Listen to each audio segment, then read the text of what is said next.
ஏழை விறகு வெட்டி ஒருவன் தன் மனைவியுடன் வாழ்ந்து வந்தான். அவனுக்கு 7 மகன்கள் இருந்தனர். அவன் எவ்வளவு கடுமையாக உழைத்தும் அவர்கள் பல நாள் பட்டினி கிடந்தார்கள். ஒரு நாள் இரவு அவனுடைய மகன்கள் தூங்கிக் கொண்டிருந்தார்கள்.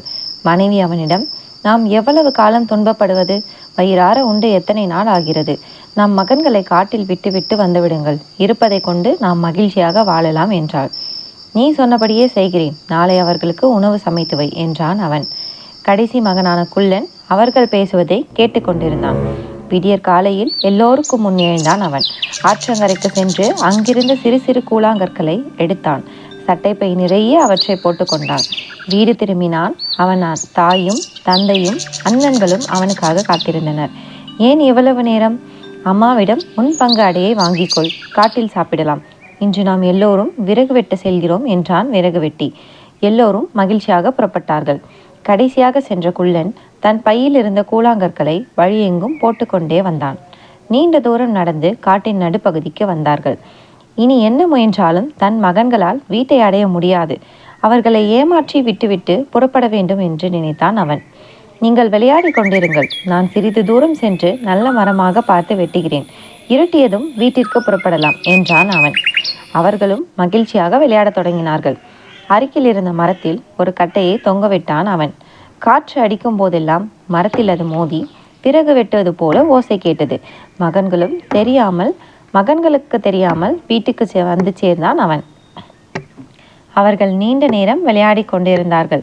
இருட்டத் தொடங்கியது. தந்தையை அழைத்து கொண்டு வீட்டிற்கு செல்வோம் என்றான் மூத்தவன். எல்லோரும் விறகு வெட்டும் ஓசை கேட்ட இடத்திற்கு வந்தனர். ஐயோ, அப்பாவை காணுமே! இந்த காட்டிலிருந்து எப்படி வீட்டுக்கு செல்வது? கொடிய விலங்குகள் நம்மை கொன்றுவிடுமே! என்ன செய்வது என்று அலறினான் இரண்டாம் அவன். கவலைப்படாதீர்கள், இன்னும் சிறிது நேரத்தில் நிலவு வெளிச்சம் தெரியும். அதன் பிறகு நான் வழி காட்டுகிறேன். நாம் அனைவரும் வீட்டை அடையலாம் என்று ஆறுதல் சொன்னான் குள்ளன். நிலவு வெளிச்சம் பட்ட பகல் போல காய்ந்தது. வழியெங்கும் போட்டு வந்த கூழாங்கற்களை அடையாளமாக கொண்டு நடந்தான் குள்ளன். எல்லோரும் பின்தொடர்ந்தார்கள். வீட்டில் தன் மனைவியிடம், நம் குழந்தைகள் காட்டில் எப்படி தவிப்பார்களோ என்றான் அவன். எனக்கு மட்டும் வருத்தம் இல்லையா?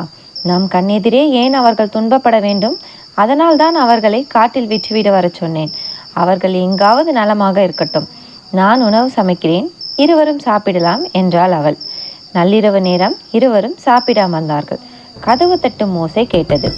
இந்த நேரத்தில் யார்? கதவை திற என்றான் அவன். கதவை திறந்தாள் அவள். தன் மகன்களை கண்ட அவளுக்கு மகிழ்ச்சி தாங்கவில்லை.